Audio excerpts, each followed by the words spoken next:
నమస్కారం. ఇప్పుడే హాస్పిటల్ ఐసీయూలో ఉన్న శ్రీతేజ్ ఐసీయూలో చూసి బయటికి వస్తున్నాను. డాక్టర్స్ అందరితోటి నేను మాట్లాడాను. అబ్బాయి రోజు రోజుకి రికవర్ అవుతున్నారు. లాస్ట్ 14 డేస్లోను, పర్టికులర్ లాస్ట్ 10 డేస్లో రికవరీ కనపడుతుంది. బట్ చాలా టైం పట్టొచ్చు అని కూడా చెప్పారు. ఇలాగా ఆ అబ్బాయి కోలుకోవడానికి ఏమైనా చేయడానికి మేము సిద్ధంగా ఉన్నాము. అది కాకుండా ప్రభుత్వం కూడా వచ్చి మేము దీన్ని తీసుకుంటాము, ఈ అబ్బాయిని సంపూర్ణ ఆరోగ్యంతో చూడడానికి ప్రభుత్వం కూడా ముందు రావడం చాలా అభినందనీయం. చాలామంది అభిమానులు కానీ, బంధువులు కానీ, మిత్రులు కానీ అల్లు అర్జున్ ఎందుకు హాస్పిటల్కి వెళ్ళలేదు అని అడుగుతున్నారు. దానికి కారణం చెప్తాను. స్టాంపీడ్ జరిగిన రోజు మరుసటి రోజు మార్నింగే అల్లు అర్జున్ వద్దామని అనుకుంటే హాస్పిటల్ అధికారులు నిన్నే కదా జరిగింది, ఇవాళ ఈ హాస్పిటల్కి వచ్చి ఇక్కడ ఇంకొక ఇన్సిడెంట్ని ఎందుకు అవాయిడ్ చేయమని చెప్పి అడిగారు. కరెక్టే కదా అనిపించింది. రాలేకపోయారు. ఆ రోజునే కేసు పడింది. ఆ కేసులో పడిన తర్వాత మన legal team headed by Niranjan garu strongly advised Bunny should not go to the hospital at all or meet the parents ఇట్లా అని చెప్పి గట్టిగా చెప్పారు. ఆ తర్వాత మేము రావడానికి అనేక నిబంధనలు, మళ్ళీ నేను ప్రభుత్వాన్ని పర్మిషన్ అడిగాను. నేనన్నా కనీసం వెళ్ళి చూస్తే బాగుంటుంది అని. ఎందుకంటే ఓ రోజు బన్నీ బాధపడుతూ నేను చూడలేకపోయాను, నువ్వన్నా వెళ్ళి చూసిరా డాడీ అని అడిగాడు. నేను ప్రభుత్వాన్ని అడిగితే వారు పర్మిషన్ ఇచ్చారు. ఈ పర్మిషన్ నాకు ఇచ్చిన చీఫ్ మినిస్టర్ గౌరవనీయులు రేవంత్ రెడ్డి గారికి, పోలీస్ శాఖకి, మన హాస్పిటల్ అధికారులు సిఇఓ గారు అభిమన్యు, మెడికల్ డైరెక్టర్ సంబిత్ గారు, వీరందరికీ, హాస్పిటల్ వర్గానికి అందరికీ నా కృతజ్ఞతలు తెలియజేస్తున్నాను. అందరికీ నమస్కారం. ఇప్పుడే హాస్పిటల్ ఐసీయూలో ఉన్న శ్రీతేజ్ ఐసీయూలో చూసి బయటికి వస్తున్నాను. డాక్టర్స్ అందరితోటి నేను మాట్లాడాను.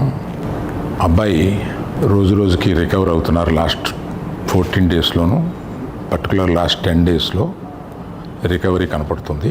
బట్ చాలా టైం పట్టొచ్చు అని కూడా చెప్పారు. ఇలాగా ఆ అబ్బాయి కోలుకోవడానికి ఏమైనా చేయడానికి మేము సిద్ధంగా ఉన్నాము.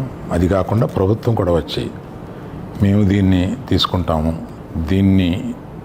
ఈ అబ్బాయిని సంపూర్ణ ఆరోగ్యంతో చూడడానికి ప్రభుత్వం కూడా ముందు రావడం చాలా అభినందనీయం. చాలామంది అభిమానులు కానీ, బంధువులు కానీ, మిత్రులు కానీ అల్లు అర్జున్ ఎందుకు హాస్పిటల్కి వెళ్ళలేదు అని అడుగుతున్నారు. దానికి కారణం చెప్తాను. స్టాంపీడ్ జరిగిన రోజు మరుసటి రోజు మార్నింగే అల్లు అర్జున్ వద్దామని అనుకుంటే హాస్పిటల్ అధికారులు నిన్నే కదా జరిగింది, ఇవాళ ఈ హాస్పిటల్కి వచ్చి ఇక్కడ ఇంకొక ఇన్సిడెంట్ని ఎందుకు అవాయిడ్ చేయమని చెప్పి అడిగారు. కరెక్టే కదా అనిపించింది. రాలేకపోయారు. ఆ రోజునే కేసు పడింది. ఆ కేసులో పడిన తర్వాత మన legal team headed by Niranjan garu strongly advised Bunny should not go to the hospital at all or meet the parents ఇట్లా అని చెప్పి గట్టిగా చెప్పారు. ఆ తర్వాత మేము రావడానికి అనేక నిబంధనలు, మళ్ళీ నేను ప్రభుత్వాన్ని పర్మిషన్ అడిగాను.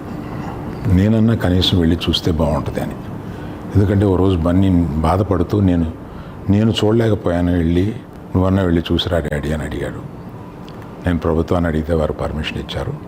ఈ పర్మిషన్ నాకు ఇచ్చిన చీఫ్ మినిస్టర్ గౌరవనీయులు రేవంత్ రెడ్డి గారికి, పోలీస్ శాఖకి, మన హాస్పిటల్ అధికారులు సిఇఓ గారు అభిమన్యు, మెడికల్ డైరెక్టర్ సంబిత్ గారు, వీరందరికీ, హాస్పిటల్ వర్గానికి అందరికీ నా కృతజ్ఞతలు తెలియజేస్తున్నాను. ధన్యవాదాలు సార్. సార్, ఇటీవల కాలంలో సంధ్యా థియేటర్ దగ్గర జరిగినటువంటి తొక్కిసలాటలో ఏది సినిమాకి సంబంధించినటువంటి ఏదో షో వేస్తే, బెనిఫిట్ షో వేస్తే అక్కడ జరిగిన తొక్కిసలాటలో ఒక మహిళ చనిపోవడం జరిగింది సార్. అలాగే ఆ మహిళకు సంబంధించినటువంటి కొడుకు సావు బతుకుల మధ్య కిమ్స్ హాస్పిటల్లో కొట్టుమిట్టాడుతా ఉన్నాడు సార్. నేను నిన్న అక్కడికి వెళ్ళి ఆ అబ్బాయిని పరామర్శించడం జరిగింది సార్. అసలు ఈ బెనిఫిట్ షోల వల్ల ఈ రాష్ట్ర ప్రభుత్వానికి సార్ ఏమొస్తుందో పక్కకు పెడితే ఇటీవల కాలంలో బదనాం ఎక్కువైపోయింది సార్. ఏదో సినీ పరిశ్రమను సినీ రంగాన్ని ఇక్కడ కాపాడాలనేటువంటి ఉద్దేశంతో రాష్ట్ర ప్రభుత్వం కొన్ని అవకాశాలు కల్పిస్తూ ఉంటే, అయితే ఆ మరణం ఏదైతే జరిగిందో ఆ ఘటనలో రాష్ట్ర ప్రభుత్వం పోలీస్ శాఖ క్లియర్గా ఎఫ్ఐఆర్ నమోదు చేసింది. నమోదు చేసిన తర్వాత రాష్ట్ర ప్రభుత్వాన్ని బ్లేమ్ చేసే విధంగా సినీ పరిశ్రమలోని కొంతమంది పనిచేస్తూ ఉన్నారు అధ్యక్ష. రాష్ట్ర ప్రభుత్వాన్ని బ్లేమ్ చేస్తూ ఉన్నారు, ముఖ్యమంత్రి గారిని అలాగే పోలీస్ వ్యవస్థను కించపరిచే విధంగా మాట్లాడుతూ ఉన్నారు అధ్యక్ష. అటువంటి వాటి రిపీట్ కాకుండా ఈ రాష్ట్ర ప్రభుత్వం కఠిన చర్యలు తీసుకోవాలని చెప్పి, అలాగే కొంతమంది అధ్యక్ష సినిమా వాళ్ళు వాళ్ళ పని వాళ్ళు చేసుకుంటే ఇబ్బంది లేదు అధ్యక్ష, విపక్ష నాయకులతో కలిసి అధికార పక్షాన్ని కూడా ఇబ్బంది పెడతా ఉన్నారు.